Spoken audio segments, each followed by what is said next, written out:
깊이 만나고 주님과 더 함께 할 수 있는 이 귀한 시간을 감사합니다.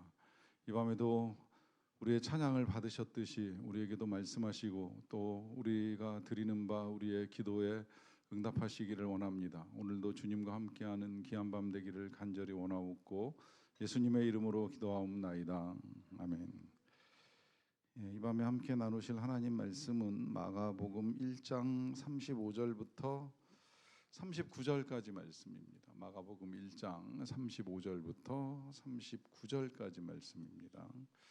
1장 35절부터 39절까지 말씀을 저와 여러분들이 한 절씩 교독으로 읽고 마지막 절을 같이 읽겠습니다.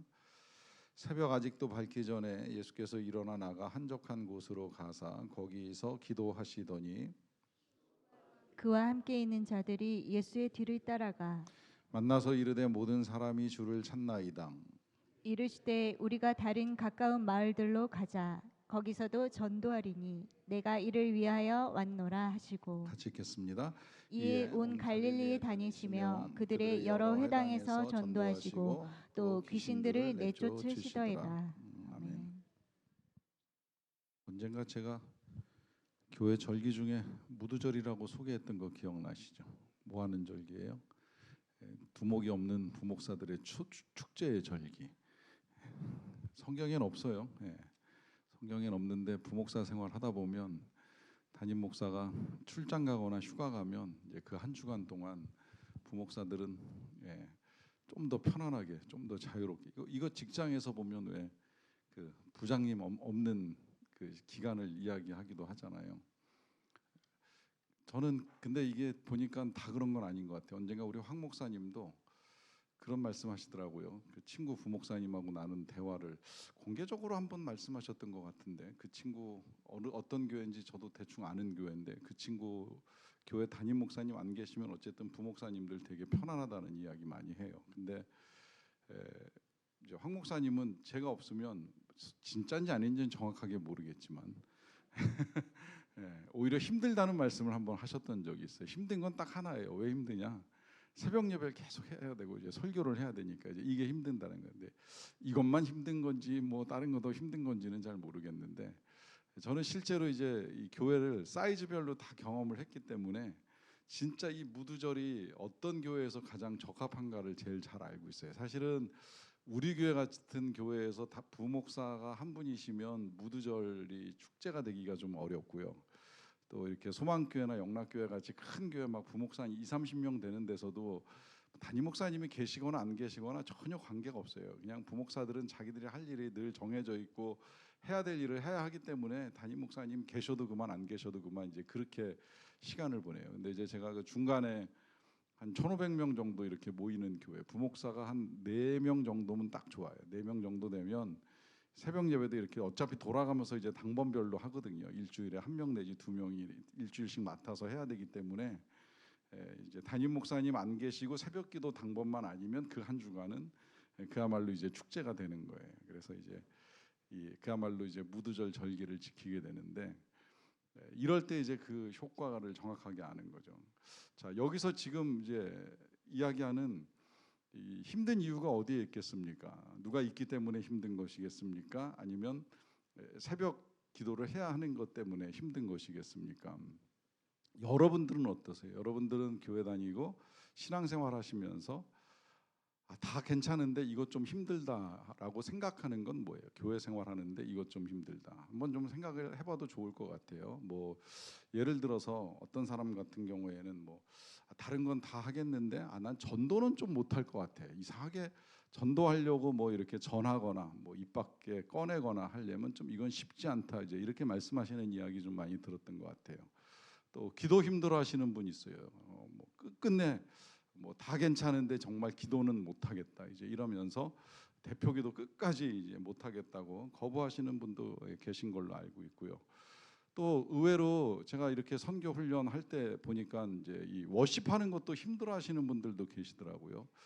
워십하느니 뭐 차라리 기도하겠다 이렇게까지 이제 말씀하시면서 어떻게 이런 성차별적 발언인데 어떻게 남자가 막 이렇게 춤을 추면서 이제 워십을 하느냐. 나 그것 말고 선교지 가서 차라리 내가 중보기도 하겠다라고 하시면서 끝내 워십을 거부하시는 분도 이제 계셨던 걸로 제가 알고 있는데요. 뭐 어떤 사람은 뭐 용서하는 거 이제 힘들다 이런 말씀하세요. 교회 생활하면서 다른 거 다 쉬운데 정말 말씀 듣고 말씀대로 예수님처럼 용서하고 잘못한 사람 용납하는 거 이거 힘들다 이제 이렇게 말씀하시는 분 계세요. 뭐 그 가운데 이제 힘든 것도 꼽으라고 하면 이제 새벽 기도하는 거 힘들다고 말씀하시는 분들 많습니다. 새벽에 일어나는 거 좀처럼 이제 안 된다고 생각을 하시는 거예요. 다른 건 다 괜찮은데 난 뭐 체질적으로 아침형 인간이 아니에요. 저는 저녁형이에요. 뭐 이제 이러면서 끝끝내 뭐 특별히 일주일만 해봅시다 이렇게 해도 그것조차도 난 못합니다. 이제 그러면서 아예 시작도 안 하시는 분들도 계시는데 제가 뭐 신앙생활도 해보고 제가 목회도 해보고 다 해보고 나서 보니까 뭐 그야말로 뭐 어떤 거 하나 쉬운 건 없지만 이제 확실하게 저도 개인적으로는 새벽 예배 쉽지는 않다는 사실을 인정을 합니다. 힘들어요. 저는 속았다는 얘기도 많이 해요. 그 옛날에 어떤 것도 뭐 한 달만 하면 습관이 된다. 뭐 100일만 하면 습관이 된다. 뭐 1년만 하면 습관이 된다. 30년 해도 습관 안 돼요. 제가 한 30년 한 것 같아요. 30년 했는데 지금도 이렇게 하루 이틀 쉬고 기도 안 하는 시간을 가지면 몸은 편안해요. 어쨌든 이제 제 마음이나 영혼의 상태가 어떠하든지 간에 몸은 편안한 건 틀림이 없고 새벽에 일어나는 건 절대 쉬운 일은 아니다. 이제 이렇게 생각을 합니다. 그러다 보니까 실제로 목사님들 중에 유명하신 분이 그런 말씀도 하셨어요. 이것만 아니면 진짜 목회할 만하지. 그게 새벽 예배인 거예요. 목회하면서 뭐 어차피 뭐 다른 분들하고 똑같이 이제 저희도 일과 시간에 일을 하고 뭐 그 정도 일도 안 하고 한다 살아간다라고 하면 그건 진짜 게으른 것이기 때문에 똑같이 일을 하는데 그 일하는 것으로 따지자면 이 새벽 예배만 없으면 차라리 목회가 낫지 않겠느냐 이제 이런 식의 말씀하시면서 목회 활동 중에 목회 사역 중에 가장 힘든 걸 새벽 예배로 생각하시는 분도 계셨고요. 그러다 보니까 목사님들이 가끔은 이제 이거 도대체 이제 누가 만들었냐, 누가 시작한 거냐 이제 이 근원과 출처를 따지면서 이제 가는 사람들도 있습니다. 그러다 보니까 역사적으로 뭐 실제로 뭐 누가 시작을 했다. 우리나라에서 한때 뭐 길선주 목사님이 하셨다. 뭐 우리나라에서 한참 대부흥 운동할 때 뭐 평양에서 시작이 됐다. 뭐 이런저런 역사적인 이론을 밝혀내는 작업까지도 진행이 됐는데 실은 새벽 기도는 성경에 있고 시작한 사람을 굳이 찾으라고 하면 예수님이시잖아요. 그게 지금 이제 오늘 우리가 보는 이제 본문에 나와 있는 내용입니다. 우리 예수님이 35절에 보시면 새벽 아직도 밝기 전에 예수님께서 일어나 나가 한적한 곳으로 가사 거기서 기도하시더니라고 합니다. 이 구절 때문에 이건 예수님의 실수는 아니지만 저자인 마가의 실수다. 굳이 왜 이런 구절까지 여기 넣어놨을까 이제 이렇게까지 이야기하면서 예수님이 기도하신 걸 말릴 수는 없었지만 굳이 그걸 써놨어야만 하느냐라고 하면서 마가를 싫어하는 목사님도 계셨는데 그만큼 이게 이제 쉽지 않지만 그래도 예수님이 이렇게 일어나서 아직 밝기 전에 일어나서 한적한 곳으로 가서 거기서 기도하셨다는 거예요. 자, 여기서 일단은 우리 예수님이 이제 어두운 미명에 이 밝기 전에 시간이 이 헬라어를 번역하게 되면 이제 프로스라고 하는 단어를 사용을 하게 되는데 굉장히 이제 이른 시간을 이야기하는 겁니다. 빠르면 한 새벽 3시, 이제 늦으면 한 새벽 6시 정도 이야기를 하는 것인데 어쨌든 분명한 건 밝기 전이라고 했으니까 깜깜할 때 이제 기도를 하러 가셨다라고 이제 볼 수가 있어요. 자, 이것 또한 굉장히 그 중요한 영향을 미치는 것이 여기 지금 새벽 예배 기도하시는 분들 여러분들 와 계시는데 보시면 여름의 새벽 기도와 겨울의 새벽 기도는 또 차이가 크잖아요. 겨울은 한 7시 되도록 깜깜해가지고 진짜 이불에서 나오기도 싫고 교회 오기도 싫어요. 근데 이 여름만 돼도 한 4시 반 5시면 이제 환해져가지고 그래도 이제 그나마 기도하는 게 크게 어렵지 않거든요. 그러니까 여기서 지금 이 밝기 전에라고 하는 건 그야말로 이제 아직 깜깜할 때를 이야기하는 것인데 그 깜깜한 중에 예수님께서 한적한 곳으로 가셨어요. 한적한 곳으로 가셨다는 건 이제 일어나서 깬 자리에서 바로 기도를 하셨다는 것이 아니라 특별한 자리를 찾으셨다는 거예요. 특별한 공간. 자, 여기서 이제 1차적으로 우리도 한 번쯤은 이제 공간을 바꾸는 게 왜 우리에게 필요한가? 뭐 꼭 교회 가야 돼요. 집에서 하면 안 돼요. 뭐 이제 이런저런 이제 이유와 방법들을 찾을 수는 있다고 생각을 하는데 할 수만 있다면 저는 이거 공간을 이동시키는 거는 굉장히 중요하다고 생각을 해요. 왜냐하면 예수님도 그러셨고 또 제 경험상으로도 저도 30년 동안 새벽에 기도하면서 저도 일어나서 침대에서 기도할 때가 있고 거실에 나와 기도할 때가 있고, 물론 교회 나와서 기도할 때가 제일 많은데 이제 그렇지 못한 날 같은 경우에 다른 곳에서 이렇게 기도를 하지만 한적한 곳, 특별히 하나님을 만나는 장소를 찾아가는 이 시간 못지않게 공간도 이제 필요하다라고 하는 건 틀림없다는 것을 이제 예수님을 통해서도 보는 것이죠. 그래서 우리 예수님이 그렇게 이제 한적한 곳을 찾아가서 기도를 하시는데, 일단은 그 요 시간을 좀 보세요. 어느 타이밍에 지금 예수님이 이렇게 일어나서 일찌감치 기도를 하시는가 보시면, 오늘날로 기준을 하자고 하면 주일이 지난 월요일 아침 같은 시간이에요. 그것도 그 제가 경험한 상황하고 좀 다를 수 있는데, 제가 경험한 상황 가지고 조금 더 말씀을 드리자면, 저는 이제 그 뭐 지금 영락교에서 사역을 할 때는 무조건 부목사님들이 당번제로 한 부목사가 일주일씩 월요일부터 토요일까지 새벽 예배를 한 분이 이렇게 쭉 진행을 하십니다. 그러니까 제 기억에 거기 한 20분 정도 부목사님들 계셨는데 1년에 한 2번 반 정도 이제 부목사님들이 일주일씩 이렇게 하시는 거예요. 그 중간에 이제 한 번씩 담임 목사님이 뭐 일주일 뭐 신년 특별 새벽 기도회라든지 뭐 고난 주간 특별 새벽 기도회라든지 이런 시간 말고는 대형 교회들은 이제 보통은 그렇게 이제 부목사들이 이렇게 쭉 합니다. 또 소망교회는 거꾸로 이제 담임 목사님이 거의 월요일부터 토요일까지 하고, 지금 담임 목사님은 이제 월요일부터 토요일까지 하고 중간에 금요일만 이제 안 하시는 걸로 알고 있는데, 그렇게 하시는 방식으로 이제 진행을 하고요. 근데 그 중간에 이제 제가 있었던 그 부천에 있는 교회는 담임 목사님이 화요일부터 금요일까지 4일만 하세요. 그리고 이제 월요일하고 토요일은 이제 부목사가 하는 거예요. 그리고 이제 나머지 이부들, 그러니까 새벽 예배도 2번 했어요. 5시에 한 번 하고 이제 6시에 한 번 하는데, 담임 목사님은 5시 화요일부터 금요일까지 하시고, 나머지 이제 월요일 5시, 토요일 5시, 그리고 6시에 진행하는 건 이제 다 부목사들이 당번으로 이제 조 편성해 가지고 이제 담당하는 사람들이 이렇게 쭉 하는 걸 해 왔었는데, 괜히 쓸데없이 이렇게 장황하게 말씀드리는 이유는 월요일 때문인 거예요. 월요일.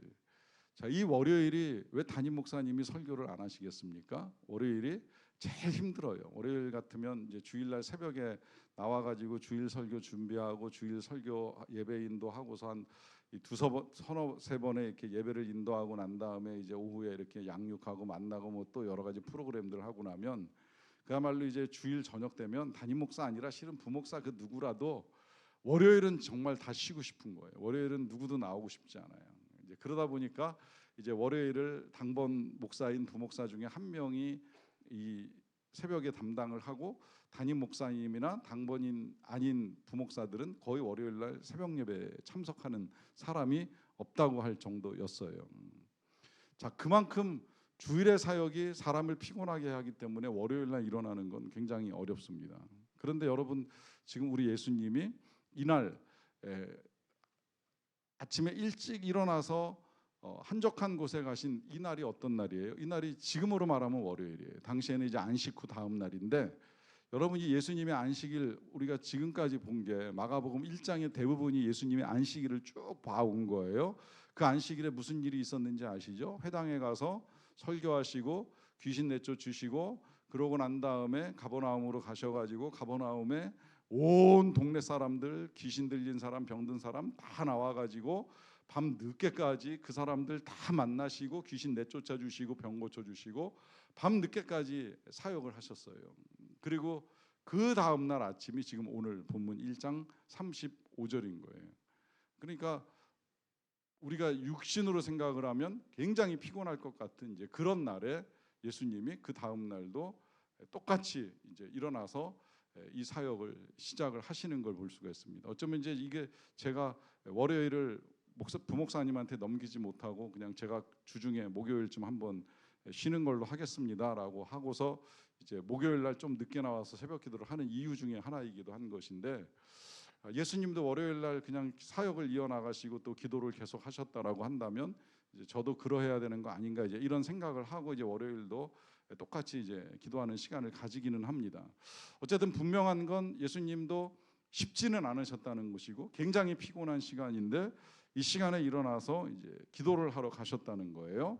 자, 문제는 이제 그 시간에 예수님을 찾는 사람들이 있었습니다. 보시면 36절에 시몬과 및 그와 함께 있는 자들이 예수의 뒤를 따라가서 만나서 이릅니다. 모든 사람이 주를 찾나이다 합니다.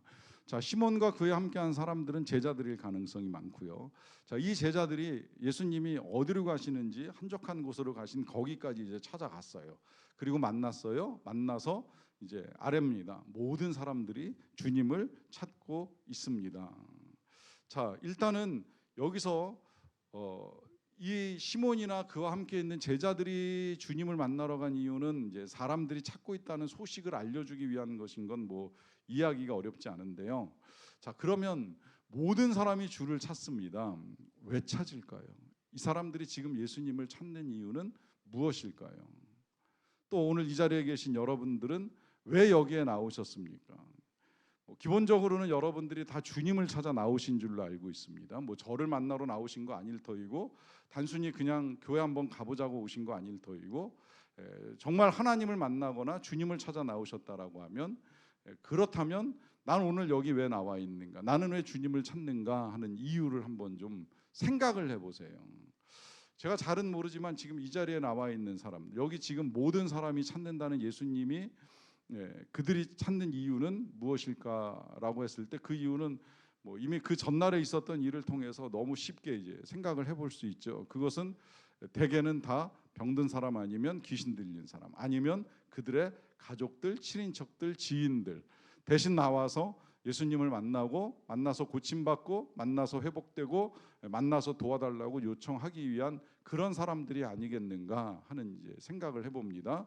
뭐 그 자체가 잘됐다 잘못됐다를 지금 논하자는 이유가 아니라 어쨌든 대부분의 사람들이 주님을 찾는 이유, 또 우리가 주님을 찾는 이유가 그런 것일 수도 있는 것이고 뭐 그 자체가 문제가 되는 것도 아니고 잘못된 건 전혀 아니에요. 중요한 건 지금 사람들이 예수님을 찾는 것이고 그 예수님을 찾기 때문에 예수님이 이것 때문에 기도를 멈추셨는지는 모르겠지만 어찌되었건 이제 기도는 중단된 것으로 보이고 중단된 그 예수님께서 제자들에게 하시는 말씀이 있습니다. 38절입니다.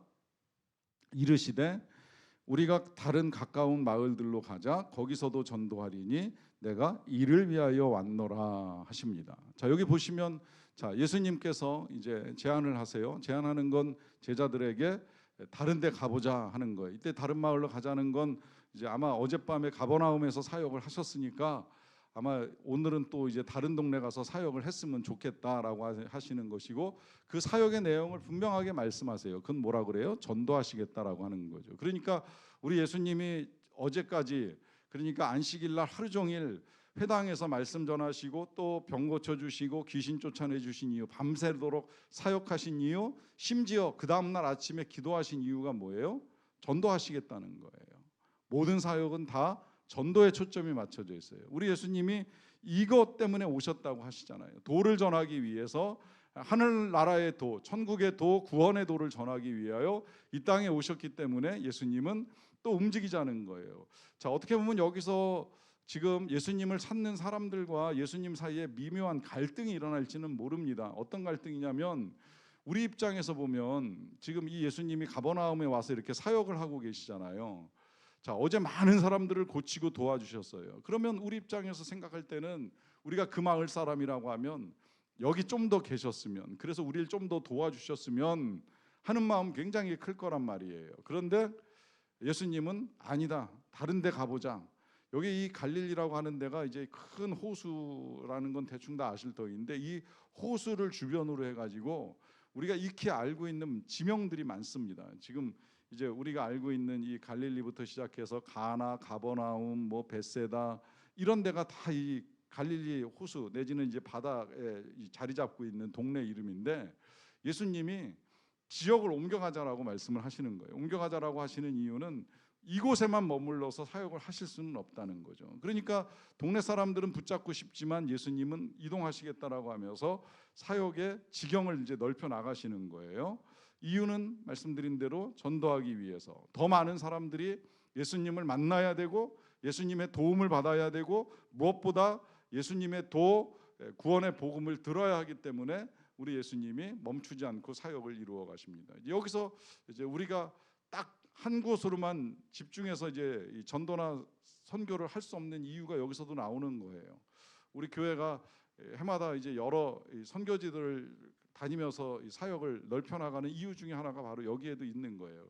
딱 여기만이 아니라고 이제 주님이 말씀하시는 거잖아요. 많은 사람들 가운데 주님이 전해져야 되기 때문에 선교는 뭐 국내에서뿐만이 아니라 국가적으로도 이제 여러 곳에서 이제 필요하다라고 하는 것이 분명하게 드러나는 것이고요. 자, 그렇기 때문에 이제 그렇게 예수님이 말씀을 하시고 나서 39절입니다. 보시면 이에 온 갈릴리에 다니시며 그들의 여러 회당에서 전도하시고 또 귀신들을 내쫓으시더라 합니다. 자, 이렇게 이제 예수님이 제자들에게 선포하시고 나서 예수님은 그 갈릴리 바다 주변의 여러 지역들을 다니면서 지역마다 회당이 있으니까 그 회당에 가서 먼저는 전도하시고 그 다음에 이제 귀신들을 내쫓으셨어요. 하신 이유는 너무나 분명한 거예요. 분명한 건 두 가지. 일단 복음이 전해져야 돼요. 회개의 복음이 전해져야 되고 하나님의 나라가 전파가 돼야 돼요. 그러니까 예수님이 회당에 가서 제일 먼저 선포하시는 건 회개하라 하나님의 나라가 가까이 왔느니라. 이제 이 복음을 가버나움에서만 전하신 것이 아니라는 거. 이게 지금 마가가 써내려가면서 여기서도 하셨다 저기서도 하셨다 똑같은 내용을 반복할 수 없으니까 그냥 여러 회당에서 전하셨다는 것이지 예수님이 전한 내용은 크게 다르지 않습니다. 어떤 면에서는 그래서 성경을 읽어나가다 보면 비슷한 내용이 앞에도 나오고 뒤에도 나올 수 있는 것이고요. 예수님의 설교도 늘 새로운 것만이 전해지는 것이 아니라 똑같은 내용이 이 동네 저 동네에서 반복적으로 전해졌다고도 볼 수 있다는 거예요. 왜? 그게 지금 전도니까요. 이제 거기에 이제 한 가지 더 예수님이 전파하신 내용이 있다라고 한다면 귀신을 내쫓는 겁니다. 왜 귀신을 내쫓는 것이 여기서 기록이 되어 있을까요? 왜?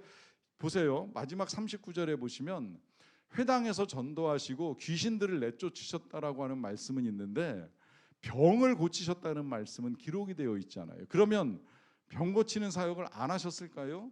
아니죠. 하시죠. 당장에 이제 우리가 다음 시간에 또 봐도 또 병 고치는 사역을 하세요.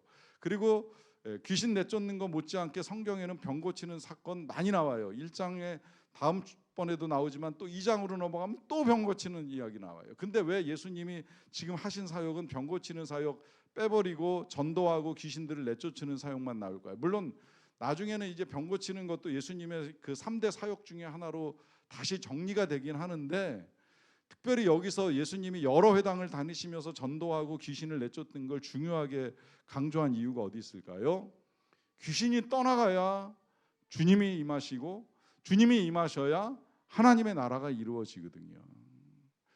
귀신과 함께 하나님의 나라를 이루어 갈 수가 없어요. 사탄과 함께 하나님의 나라를 우리가 경험한다? 어려운 일이에요. 하나님의 나라는 사탄이 쫓겨나는 자리에서 시작이 되는 거예요. 하나님의 나라는 악한 것이 떠나가고 선한 것이 이루어질 때 하나님의 나라가 이루어지는 거예요. 그러하기 때문에 우리 예수님이 그 악한 것들 가운데 이제 질병을 악하다고 하면 이게 해석에 여러 가지 좀 어려움이 있어요. 우리가 한때 왜 그런 사람들이 있었잖아요. 병 걸린 건 귀신 들린 거야 막 이러면서 그 귀신 쫓는 능력을 가지고 사역을 굉장히 유명하게 했던 분이 있는데 그 양반 결국은 병 걸려 죽었어요. 그럼 귀신 들려 죽은 겁니까? 병이 다 귀신은 아니잖아요. 근데 이 병을 귀신으로만 이렇게 자꾸 해석을 하다 보면 이제 나중에 복잡한 문제가 생기거든요. 중요한 건 병에서 낫는 게 아니라 귀신이 떠나가고 복음이 전해지고 하나님의 나라가 이루어지는 거예요. 그래서 이제 예수님이 회당에 다니면서 복음을 전하시고 귀신이 물러가는 놀라운 역사들을 이루어 가시는데 자, 중요한 건 이제 오늘 이제 결론으로 지금 우리가 다시 관심을 가지고 들여다봐야 될 건 뭐냐면 그런 많은 사역을 하시기에 앞서서 또 그런 많은 사역을 하시고 난 다음 날 새벽에 왜 우리 예수님이 그 새벽에 밝기도 전에 일찍 일어나서 한적한 곳에 가서 기도하는 시간을 가지셨을까요? 자, 이 문제를 우리가 한번 좀 잘 생각을 해볼 필요가 있습니다. 우리 예수님께서 왜 그 전날에도 그 밤 늦도록 수많은 사람을 만나는 피곤한 사역을 하시고 또 다시 많은 사람들을 만나는 이 사역을 행하기에 앞서서 그 사이에 일찍 기도하는 시간을 가지셨을까요? 여러분, 그 이유가 무엇이라고 생각을 하십니까? 주님에게 능력이 필요합니까? 어제 사람들 만나서 능력을 다 쏟아 부었는데 이제 오늘 또 사람들을 만나서 능력 가운데 귀신도 쫓아내고 복음도 전하고 병도 고치려면 능력이 필요하고 그 능력을 얻기 위해서 새벽에 다시 하나님 앞에 나아가서 능력을 달라고 기도하는 시간을 가졌을까요? 아니지요. 물론 사람은 능력이 필요합니다. 사람은 능력 없이 움직일 사람이 없어요. 뭐 사역을 한다고 하면 능력 없이 사역을 하는 것도 괴로운 일이 되는 거예요. 뭐 꼭 영적인 능력이 아니라고 하더라도 우리가 회사에서 어떤 주어진 일을 감당할 때 세상에서 어떤 역할을 해나갈 때에는 다 그에 걸맞는 능력이 있어야 돼요. 주부라면 주부라도 능력을 가져야 되고 어머니는 어머니로서의 능력을 가져야 양육의 사역들을 감당해 나갈 수 있는 거예요. 자, 이 능력이 우리에게 필요하기 때문에 어쩌면 우리도 지금 예수님을 찾는 사람들처럼 우리도 주님에게 그 능력을 달라고 요청할 필요가 있을지는 모르겠어요. 하지만 과연 우리 주님은 그런 능력을 달라고 하나님 앞에 어제 소진된 능력을 오늘 채워주세요, 오늘 감당할 수 있는 하나님의 능력이 우리에게 공급되기를 원합니다라고 하는 이런 마음을 가지고 하나님 앞에 기도하는 시간을 가지셨을까요? 뭐 어떻게 보면 우리 예수님이 연약한 한 인간이기 때문에 그런 능력이 필요했을 수도 있다라고 생각할 수 있습니다. 하지만 우리 예수님이 연약한 인간을 입고 이 땅에 오신 분인 건 틀림이 없지만 또 한편 하나님의 아들로 이 땅에 오셨기 때문에 얼마든지 이제 능력을 나타내시잖아요. 그 능력 가운데 귀신도 쫓아내고 병도 고쳐주시고 이제 나중엔 뭐 죽은 자도 살려내시는 놀라운 일들을 이루어 가시는데, 여러분, 기도는 능력을 구하는 시간이 아닙니다. 물론 능력이 필요합니다. 우리의 삶에 능력이 필요하기 때문에 여기 모든 사람들이 주님을 찾나이다라고 하는 이 고백처럼 어쩌면 오늘 이 밤에 우리도 주님을 찾아 나왔는지는 모르겠어요. 뭐 그래서 정말 주님을 찾으시고 주님의 능력을 구하시는 거 필요하기 때문에 하세요. 그럴 시간을 가질 거예요. 하지만 잊지는 마세요. 우리에게 필요한 건 주님의 능력만은 아니라고 하는 거예요. 주님을 찾는 목적 자체가 주님의 능력과 주님의 은혜만을 구하는 것이면 오늘 예수님을 통해서 우리 다시 한번 좀 생각을 해봅시다. 주님도 그와 같은 이유와 목적을 가지고 하나님을 찾으셨을까? 저는 아니라고 생각을 합니다. 아니라고 생각하는 분명한 이유는 이제 나중에 요한복음을 통해서 우리 예수님이 제자들에게 이렇게 말씀하신 내용을 가지고 제가 확인을 한 건데요. 우리 예수님이 그 많은 사역들을 감당하실 때 이게 그냥 단순히 뭐 병 고치고 귀신 쫓아내시는 이런 기적 같은 능력들만을 말하는 것이 아니라 마지막에 십자가를 지고 죽음과 고난의 길을 향해서 나아가시는 이 길에 있어서도 우리 예수님이 기도하신 이유가 있습니다. 그 기도하신 이유는 한결같이 우리 예수님이 하나님 안에 거하시는 거예요.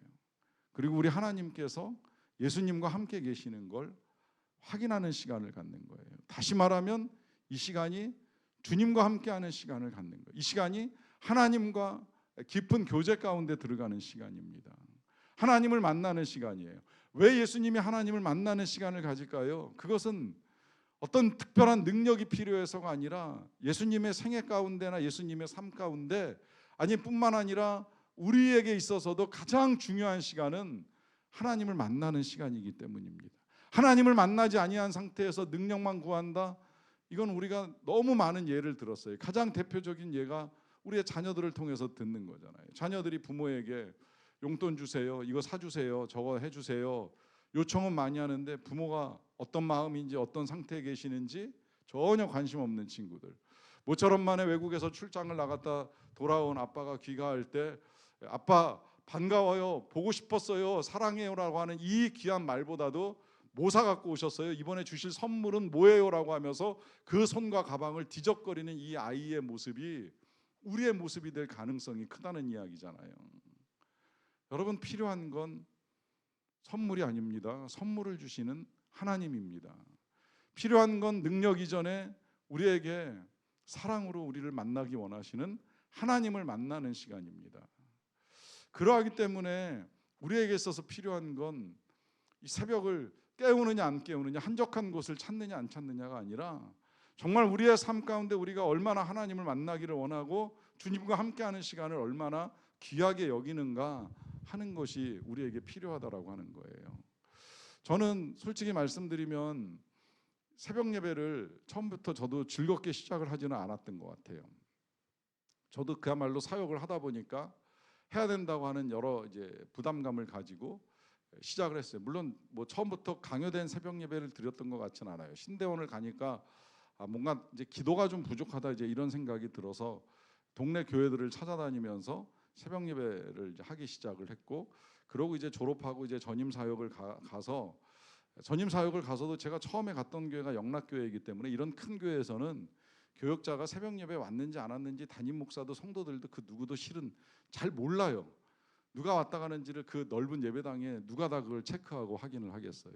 그런데 누가 보든 안 보든 일단 기도는 해야 되겠다라는 생각을 가지고 이제 꾸준히 하다 보니까 이제 이 시간이 그야말로 단순히 능력과 은혜를 구하는 시간만이 아니라 하나님을 만나는 시간이라고 하는 사실을 이제 조금씩 깨달으면서 저한테 이제 좀 더 익숙해져 가기 시작을 한 거예요.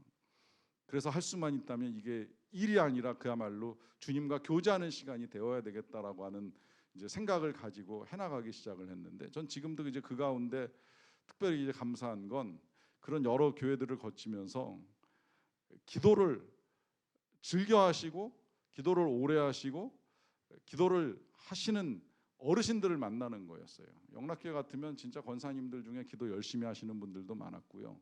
소망교회도 역시 마찬가지고, 뭐 그다음에 부천에 있는 교회에서도 역시 그렇고, 부천에 있는 교회는 심지어 이제 제 차를 타고 이제 새벽에 같이 새벽 예배 갔다가 이렇게 오시는 권사님이 계실 만큼 그런 분들과 이제 함께하면서 기도의 도움도 많이 받았다는 생각을 해요. 그리고 지금은 이제 뭐 이러거나 저러거나 바쁘거나 힘들거나 그냥 꾸준히 새벽에 와서 기도해 주시는 분들, 같이 이제 기도하시는 분들 계세요.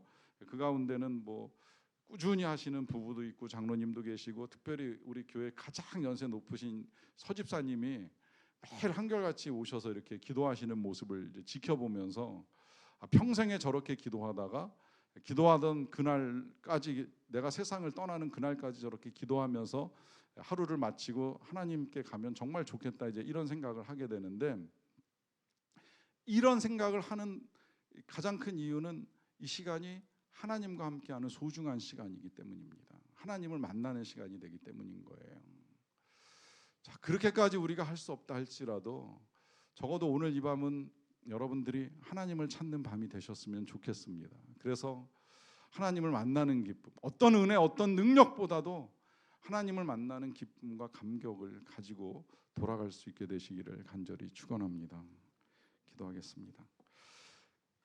하나님 감사합니다. 우리가 주님 앞에 있습니다.